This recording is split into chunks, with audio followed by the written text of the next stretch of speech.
Once upon a time, long, long, long ago in Denmark, there lived a woman whose name was Lady Hillers. And she was rich. I guess that's sort of a superpower, isn't it? It's a superpower I have not yet attained. She was rich and she was ambitious, and she had in her mind that she wanted to build a new castle. And this was going to be a grand castle, absolutely stunning. And she not only had in her mind the plans for the castle, but she knew where she wanted it to be. She wanted a castle with a view. I know people pay millions of dollars for a view, don't they? If you've known anybody who lived in a place with a view, if the neighbor has a big tree, they can sneak out in the middle of the night, poison that tree, chop it down, and then, the lawsuits start. But people have always been very protective about their views. And later, Lady Hillers was no different. She decided that she was going to build this castle up on the top of a cliff with a view of the ocean, and in the distance some islands. And so her advisors came to her and she told them what she was going to do. She was so excited, and they said, "Don't do that." She said, "What do you mean don't do that?" I said, "It's just really not a good idea." She said, "Look, I got the money and I got the idea, and I'll just do whatever I please." And they said, "You'll be sorry." Well, she did whatever she pleased, and she had the castle built, and it was a beautiful castle. It was stunning. And the only thing more stunning than the castle was the view. It was incredible. Do you have a house with a view? Raise your hand if you've got a house with a view. Yeah, me either. Yeah. Anyway, it was beautiful. It was absolutely gorgeous. But as it turned out, her advisors were right, and she was wrong. And the reason for that was because of a merman whose name was Rosmer. And Rosmer, well, he was a merman, and that's pretty cool right there. But he had an extraordinary power, and that was that he had long arms. And not just, long arms that would drag on the ground. No, he had long arms that he could reach up, and then they would extend. Yeah. They were extension arms. It was really great. And the other thing about Rosmer that you need to know is that he liked pretty things. And Lady Hillers, she had 4 children, 3 sons and a daughter. The daughter's name was Svenje, and she was very, very pretty. And so it was that one day Svenje was leaning on the castle walls, and she was looking out at the view, out at the ocean and the islands. And while she was looking down, there was someone looking up, and that someone was Rosmer the merman. He saw Svenje, he saw how pretty she was, and he decided to take more than a look. He decided to take Svenje herself. And so he reached up his arms, higher, higher, higher, higher, higher, and he plucked her from where she was standing behind the wall of that castle, and he took her across the water to his island where he had an underground castle. Well, I don't know if Lady Hiller's advisors said, "Told you so," but I'm sure they were thinking that. And so a few days passed, and then Lady Hiller's oldest son said, "Mother, give me a ship and a crew, and I will go and I will find my sister and I will bring her home." And Lady Hiller said, "You go, man." And so she got him a ship, and it was a very, very fine ship, and it had a very fine crew. And he set sail immediately, sailing across the water, but the merman Rosmer saw him immediately. He saw a princely-looking guy standing at the helm of a very princely-looking ship, and he figured out what that guy was planning to do. And so he took his supernatural arms, and he pounded with one fist on the water and with the other fist on the ship, and the ship broke to pieces, and the waves rose higher and higher until they overwhelmed the ship, smashed it against the rocks, and the son and the crew barely escaped with their lives. Well, now a couple of weeks passed, and the second son went to his mother and said, "Mother, give me a ship and I will go and rescue my sister." And she said, your brother wasn't so lucky. He said, I will do better, I promise. I'll come back with her. She said, all right then. And so she provided him with a ship, a very, very fine ship, fit for a prince. And so he set sail. And the Merman Rosmer saw a princely-looking guy standing at the helm of a very princely-looking ship. He knew what he was after.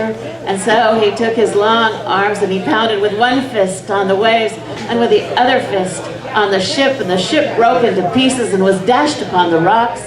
And the prince and the crew barely escaped with their lives.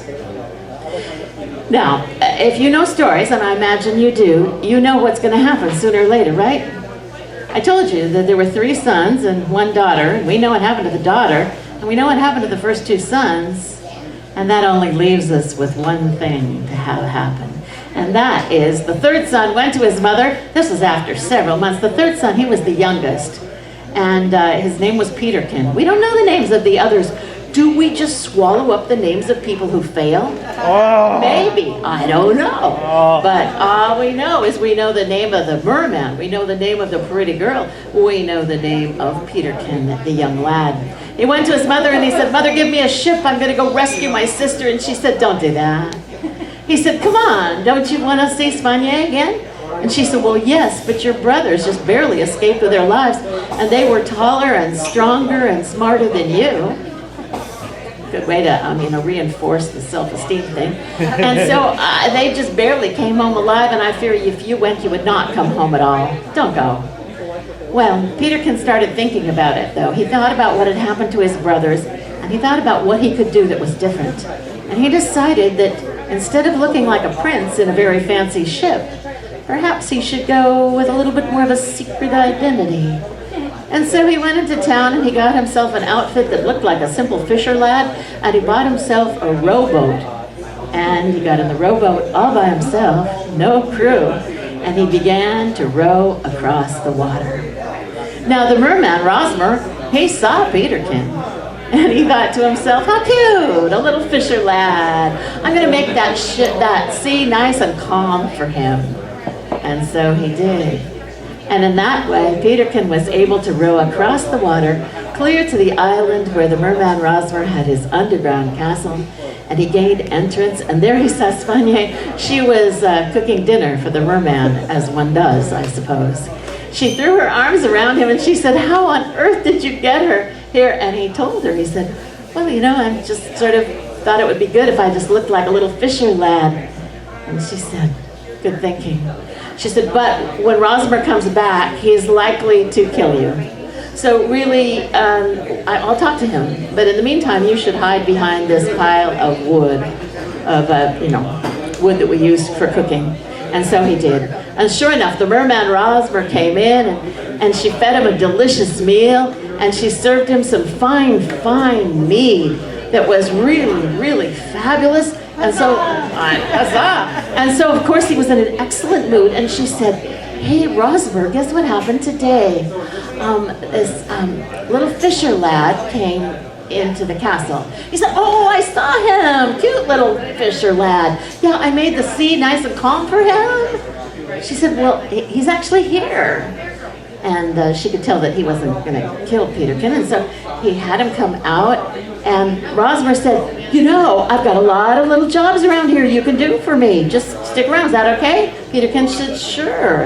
And so he began to be a servant in the house. And so Spanier, she cooked, and Peterkin, he did the odd jobs, but when the Merman Rosmer was asleep, they thought about and plotted about how they could escape. So one day, after several weeks, Spanier said to Rosmer, I had a dream last night. I dreamed that fisher lad's mother really missed him. And I'm thinking that maybe we should take him home, at least for a visit. And Rosmer said, oh, he's such a sweet little thing. Yeah, we should probably do that. She said, and just to say thanks for all that he's done, perhaps you should send him home with a gift. Rosmer said, well, a gift, what do you have in mind? She said, well, I don't know, nothing big, or expensive. I don't think we've got the money. He said, what do you mean we don't have the money? Of course, I have all the money I need. I am rich. what kind of a gift did you have in mind? She said, well, maybe just a small bag of copper coins. He said, a small bag? Copper coins? That's not much of a gift. No, indeed. She said, well, maybe then a small box of silver coins? He said, a small box, silver coins? No, I can do better than that. I shall send him home with a large chest filled with gold coins. She said, oh, I bet his mother would really like that. He said, of course she would, and I'll get the chest now. So he got the chest out, he filled it to the brim with gold and coins, and he said, I'll take them in the morning. And Svange said, you know, it's a long way, you're probably going to want to start out early. He said, yes, I shall start out early. She said, I don't like to do anything early, so I'll just say goodnight now. He said, all right then. Well, so after Rosmer was asleep, Svange and Peterkin began the next part of their plan. They emptied those gold coins, most of them, not all, but most, out of that chest and hid them behind the woodpile. And then Svange, have you guessed? You probably have. Yeah. She got in the chest, lowered the lid, and the next morning when Rosmer got up, there was Peterkin, and there was the large chest. And so he took Peterkin in one hand and the large chest in the other, and he swam across that ocean to where he could see the castle there on the cliffs. And he extended his long arms, and he deposited Peterkin just on the other side of the wall. And then he extended his other long arm and deposited that chest right next to Peterkin. Well, when Peterkin ran into the castle, and his mother was so happy to see him, and he said, and I've got a gift for you, a surprise. He lifted the lid on the chest, and there was Svange.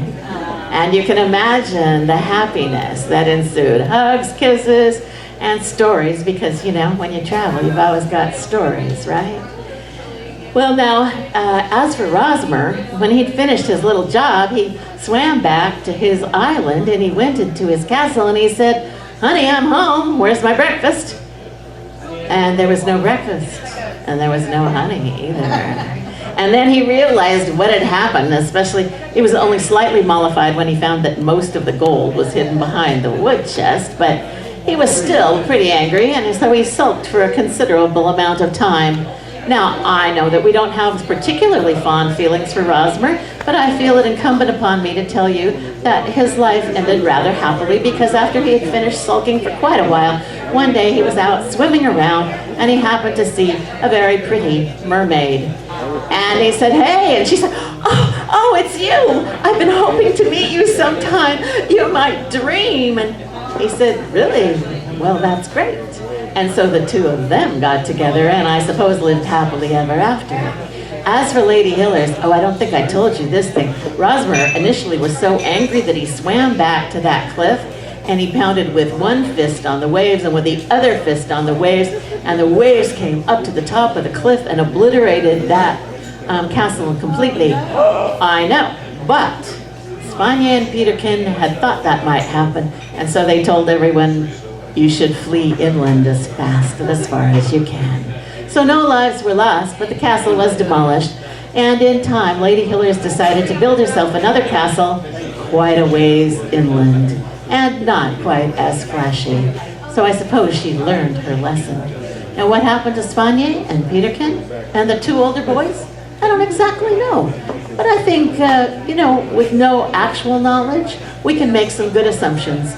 And I'm assuming that they all lived happily ever after.